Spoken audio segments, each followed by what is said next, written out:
A man's calling to serve led to many blessings. 24 children fostered, more than a dozen homes and cars bought to give away, over 30 ministers ordained, and an integrated court system. Now, Bishop Joseph Johnson is officially retiring. In part one of our 25 News special, Called to Serve, I sat down with Bishop Johnson to discuss his legacy and where his journey began.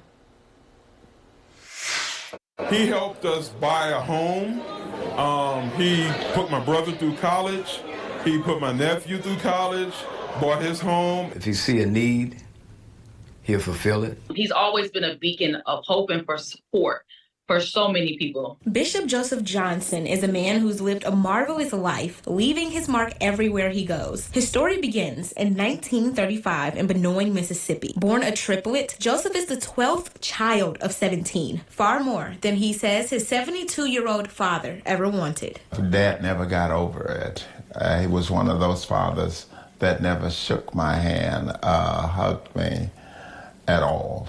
A close-knit relationship with his father never happened. Charlie Johnson died when Joseph was just 6 years old, leaving him and his 16 siblings with a single mom. My mom was the kind of person that at least 4 times a day, she would say, "I love you." My mom was a very, very loving, caring person. Growing up in Mississippi, the kids were eventually sent to work in the cotton fields, a task Joseph, who was often considered the favorite, was able to elude. I said, "No, I'm not doing that."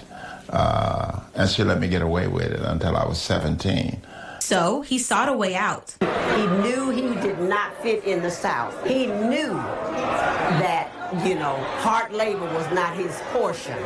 After a year of begging and pleading, his mom finally gave in, and 18-year-old Joseph Johnson moved to Peoria, Illinois in 1953. It was an adjustment. Growing up in Mississippi, I didn't know segregation like I did in Peoria. I did not know racism. Joseph says he was called to ministry at the age of 22 and spent 4 years in Chicago for seminary, but he chose not to stay. Chicago was just too crowded for me.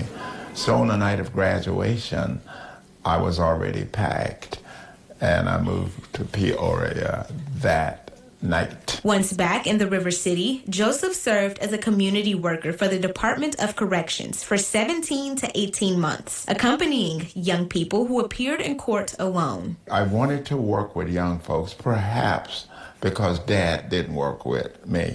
Soon, he received a call from a judge who asked if he was interested in working for juvenile courts, an offer he quickly rejected. The law was so permanent, and I was afraid that I would put something in the file that would be damaging to the kid for the rest of his life. Eventually, Joseph was convinced and walked into his new role as a probation officer. 3 years later, he was promoted to director of the juvenile court system, becoming the first Black person to work in the Peoria courthouse and hold that position. Back in the 60s, Peoria County had a population nearing 190,000 people.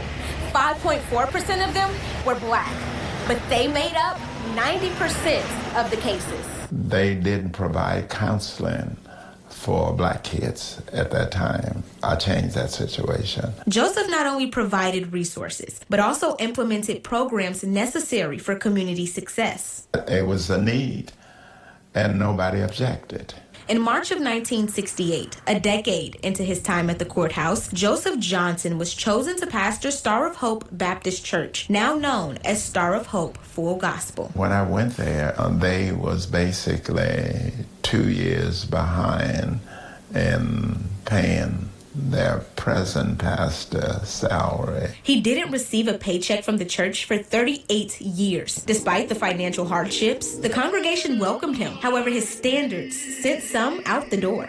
I believe that you must live what you preach. It made me the person that I am now. So Joseph Johnson continued to manage 2 full-time jobs, serving as both director of juvenile courts and pastor of Star of Hope. With a clear calling to serve, he's always had a passion for children. My dad didn't have no passion for me. And I believe that every child should be loved. There should be a male figure in their life. That grew out of what I didn't see in growing up. Joseph Johnson's upbringing and faith in God led him to be the man he is today, a man that's blessed both members of his congregation and those of the community. I lived out of my name that is in the Bible, Joseph. If you ever read the story of Joseph in the Bible, that's me. In 1958, Joseph Johnson made history by becoming the first black person to work for Peoria County. But he wasn't the last. I wanted some black friends working in the courthouse.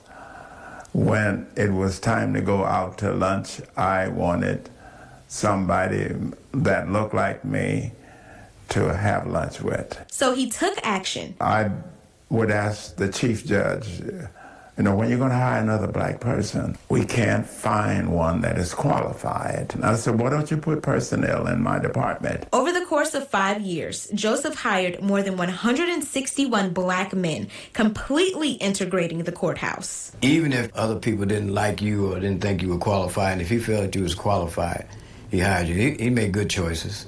After 40 long years, Joseph Johnson retired from the courthouse in 1996, and things began to change. That part, made a lot of us, kind of upset and bitter. Male officers could now work with female juveniles and vice versa, eliminating a potential safety net. I never could understand why would you change something that's not broke. While working with juveniles, Joseph came in contact with quite a few young men with similar upbringings, so he opened his home and took them in as his own. I did no more than I would have done for my children, any other child. His two biological sons, just 5 and 6 at the time, had to learn to share their dad. Even though there were other people in our lives, we always knew that he loved us. Their father went on to foster a total of 24 young men. It really was centered around engaging with young people and pouring back into them.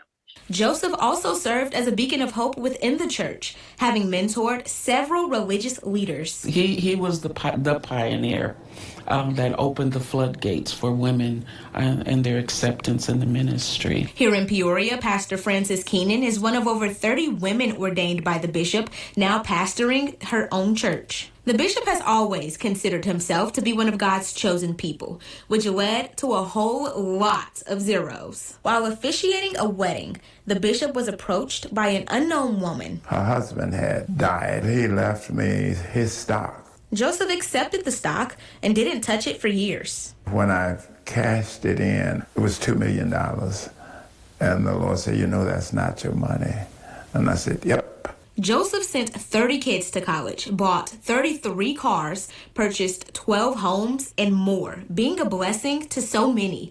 Out of respect for their privacy, they chose not to share the details of their blessings, but many shared their appreciation on the bishop's last day. His leadership and spiritual guidance will be missed. It's going to be big shoes to fill. It's I'm going to say, challenging for me because he's the only pastor, shepherd, bishop that I've ever known. It's sad seeing him retire, but at the same time, I'm thankful. I'm just very grateful. It's up to the congregation of Star of Hope to fill the vacancy. I'm not choosing no pastor for them. For now, ministers of the church will preach on Sundays. And in the meantime, Bishop Johnson says he'll worship elsewhere.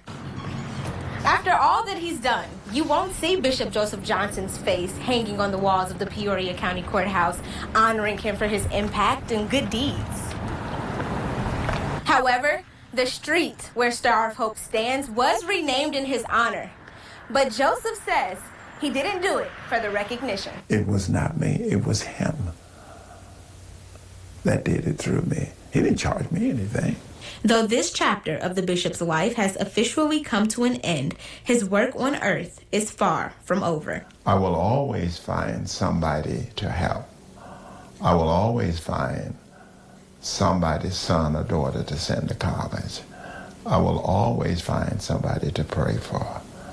I'll always find somebody to go to court with.